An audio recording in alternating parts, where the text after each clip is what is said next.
केन्द्रापड़ा जिला महाकालपड़ा ब्लॉक अंतर्गत रामनगर स्थित माँ दरिया रामचंडी ठाकुराणी परिचालनागत त्रुटि को नहीं दायित्व ट्रस्ट बोर्ड और माँ रामचंडी आंचलिक सेना मध्य मुहांमुही सूचना प्रकाश आज मंदिर परिचालना बोर्ड मैनेजिंग ट्रस्टी मथुरीचरण सेनापति मंदिर आयव्यय सठिक हिसाब दे पारना सेना पक्षर अभियोग कर ट्रस्ट बोर्ड बिना अगोचर मंदिर हुंडी खोली टंका नेबा राति मंदिर पक्षर ट्रस्ट बिना अगोचर माछ धरवा आदि अभियोग कर सेना शुणु ए कौन कहते रामचंडी सेना आवाहक लोक तार बाहर रोषे गोटे आइले गोटे बाह करिया कि गोटे कार गोटे ना अलो ये ताबू ना नहीं आज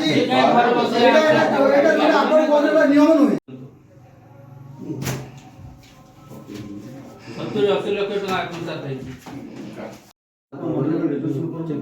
आज वास्तव में एंडामेंट इन्स्पेक्टर आसते आम आज गोटे दाबीपत्र देलु दीर्घ दिन है माँ रामचंडी मंदिर अनेक लक्ष लक्ष टଙ୍କା प्राय कोटी टଙ୍କା हम आत्मसात कर मथुरीचरण सेनापति आम ए विषय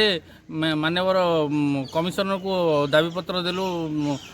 इन्स्पेक्टर जरिया तुरंत या ऑडिट करा जाइकरी दायित्व निलंबन करा जाइकरी एवं स्थानीय तहसीलदार को दायित्व दि जाऊ कारण एठी गछ माछ एवं जमी बाड़ी सबुथे दुर्नीति कराऊँच माँ को मेलार जो लक्ष लक्ष टଙ୍କା आदाय होची विभिन्न मेला महोत्सव बाघर एवं गाड़ी पूजा छुट्टी पका इत्यादि एवं पोखरी माछ राति अधार धरिक बिक्री कर दौरान तेणु अनेक प्रकार लक्ष लक्ष टଙ୍କା आत्मसात करमें आम आज एक दाबीपत्र देलु मानवर इन्स्पेक्टर जरिया कमिशन को तुरंत ऑडिट करके निलंबन करा स्थानीय तहसीलदार को दायित्व दि जाऊ ना आंचलिक सेना माँ रामचंडी आंचलिक सेना या विराट आंदोलन पदक्षेप नेब।